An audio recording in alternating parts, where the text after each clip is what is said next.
Un leader n'a pas besoin de se manifester, sa seule présence suffit pour émuler.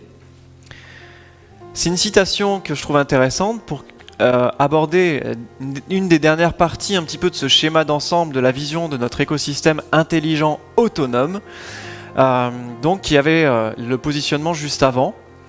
Et donc maintenant, on va avoir la notion de présence. Ici, donc, je vais vous proposer quelques petites questions, un petit exercice qui est en lien au fait que j'ai remarqué que les leaders cultivaient leur présence de cette façon. Par exemple, quand ai-je fait appel à un coach, mentor, consultant pour la dernière fois? Donc posez-vous la question, quand est-ce que j'ai fait appel à un consultant, un coach, un mentor pour la dernière fois? En ce moment, c'est une fois par semaine me concernant. Par contre, en 2010-2011, au démarrage de SG Autorépondeur en activité, c'était pas le cas du tout. C'était peut-être une fois tous les 6 mois. Quand je me suis rendu à un événement favorisant ma croissance pour la dernière fois, regardez un petit peu avec vous-même, finalement, quand est-ce que je suis allé, au-delà de celui-ci, quand est-ce que je suis allé à un événement pour la dernière fois? Parce qu'en réalité, on sait que les leaders, eux, vont aux événements très très régulièrement. À quel point j'agis dans le présent sans laisser le passé déterminer le futur de mon entreprise? Alors je vais faire une petite précision. C'est vraiment, je me focalise sur ce que j'ai à faire là. Et quand je dis sans laisser le passé déterminer le futur, c'est que, en général, ce qui m'arrive encore là dans les derniers mois, même au début de l'année 2019, c'est « Ah, il s'est passé ça, on n'a pas eu ce résultat-là », et en fait je ressasse le passé. Je ressasse le passé et du coup je permets au passé de conditionner mon futur.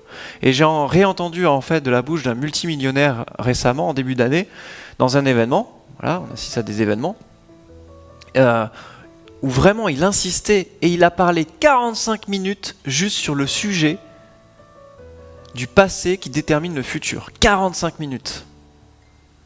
Mais comment il a amené en fait ce discours-là, avec les exemples, des histoires, ça nous permet vraiment de comprendre et d'intégrer cette notion-là et de dire oui, effectivement, ok, 45 minutes, j'ai compris maintenant. Donc, à quel point j'agis dans le présent sans laisser le passé déterminer le futur de mon entreprise?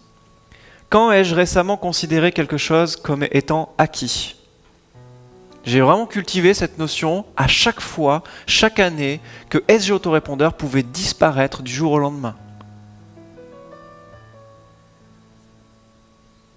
Je répète, chaque année, au moins une fois dans l'année, je me suis mis en condition dans la probabilité que rien n'est acquis et donc que SG Autorépondeur pouvait disparaître du jour au lendemain. Surtout quand on commence un peu à s'attacher à ce qui est en train de se passer, l'entreprise qui en plus connaît une croissance malgré moi, parce que j'ai même pas demandé ça, et en fait, où à un moment donné, c'est comme si, en disant, et si là, c'est plus là demain, est-ce que je perds mes repères? Et au début, j'avais cette sensation de, mais je sais plus, j'ai plus de vie, quelque part, je sais. Et puis petit à petit, donc en allant vraiment regarder ça, ça permet de dire, ok, bah en fait, voilà ce que je suis et je sais ce que je suis, peu importe, et ça devient juste un outil. Même s'il y a des conséquences au fait que ça pourrait disparaître du jour au lendemain, évidemment.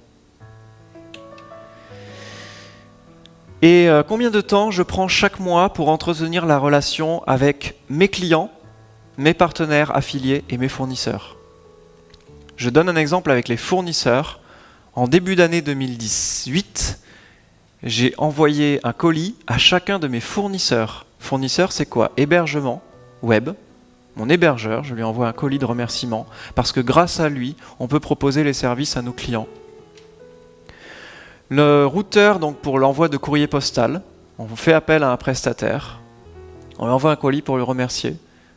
Pareil pour les partenaires et affiliés, on avait organisé, et c'est comme ça d'ailleurs qu'on s'est rencontré avec Caroline, un événement pour nos affiliés. On avait plus de 300 ambassadeurs au niveau de SG Autorépondeur quand on avait fait le point, qu'on a invité, tout le monde ne vient pas, mais qu'on a invité en disant ok, cet événement il est pour vous. pour vous remercier de cet engagement-là et on va vous donner des clés, etc. Et donc Caroline est venue à cet événement réservé aux affiliés, aux partenaires, parce que c'est aussi une façon de les honorer. Donc combien de temps je prends chaque mois? C'est pas obligé à chaque fois de faire un événement tous les mois. C'est une action qui peut être plus ou moins grande. Donc nous avons vu la notion de positionnement, de cohérence, d'engagement, la notion également de présence